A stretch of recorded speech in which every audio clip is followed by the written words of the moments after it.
Assalamualaikum warahmatullahi wabarakatuh. Bertemu lagi dengan saya Diana Astuti. Di sini saya akan menjelaskan tentang perundingan Linggarjati.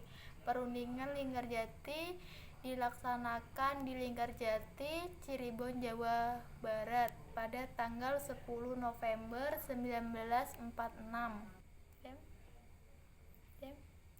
Delegasi Indonesia terdiri dari Perdana Menteri Sultan Syahrir, Muhammad Roem, Mr. Susanto Tirtoprodjo, dan Dr. Ghani. Adapun delegasi Belanda antara lain Prof. Willem Schermerhorst, F. de Boer, H.J. van Mook, dan Max van Poel. Perundingan Linggarjati ini menghasilkan apa yang kemudian disebut Perjanjian Linggarjati, yang isinya antara lain sebagai berikut. Belanda mengakui secara de facto Republik Indonesia dan Belanda akan bekerjasama dalam membentuk negara serikat. RIS dan Belanda akan membentuk Uni Indonesia Belanda yang diketuai oleh Ratu Belanda.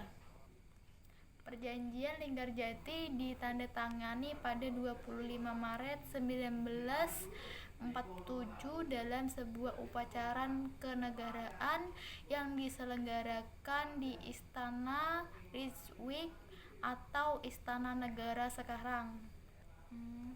Perjanjian Linggarjati berakhir setelah pada 15 Juli 1945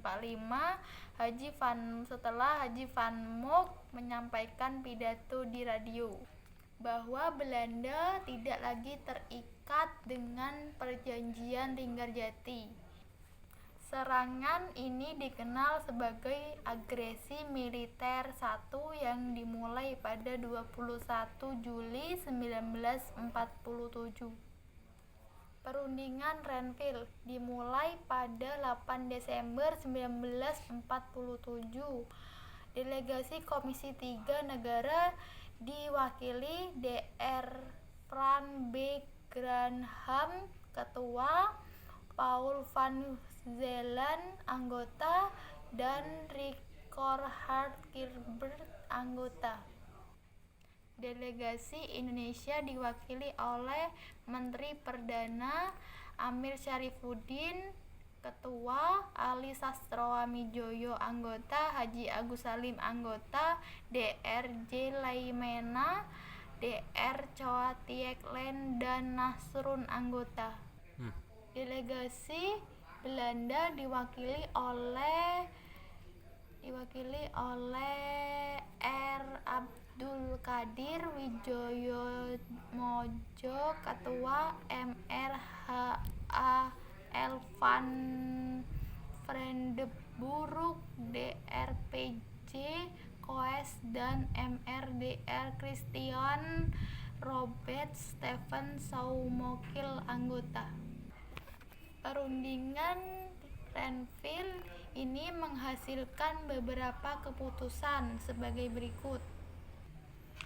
Pihak Indonesia menyetujui dibentuknya negara Indonesia Serikat pada masa peralihan sampai pengakuan kedaulatan. Belanda bebas membentuk negara-negara federal. Pemerintah Indonesia bersedia menarik pasukannya serta mengosongkan daerah-daerah di belakang garis Van Mook untuk kemudian masuk ke wilayah Indonesia. Hasil perundingan Renville kemudian dikenal sebagai Perjanjian Renville. Belanda mengepung kota Yogyakarta pada 19 Desember 1945. Aksi militer ini dikenal dengan nama Agresi Militer Belanda II.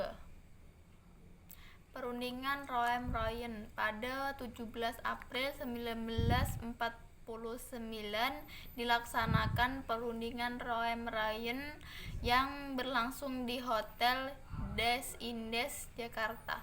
Perundingan ini merupakan perundingan pendahuluan sebelum diadakannya konferensi meja bundar.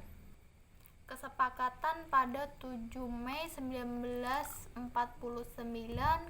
kesepakatan yang dikenal dengan Perjanjian Romroyen ini berisi antara lain pemerintah Indonesia menyatakan sebagai berikut: bersedia memerintahkan seluruh pengikut Republik yang bersenjata untuk menghentikan perang gerilya, bersedia bekerja sama dalam menjaga ketertiban, keamanan, dan menjaga perdamaian, bersedia turut serta dalam konferensi meja bundar di Den Haag dengan tujuan mempercepat penyerahan kedaulatan kepada negara Indonesia Serikat dengan tanpa syarat setelah para pemimpin pemerintah kembali ke Yogyakarta.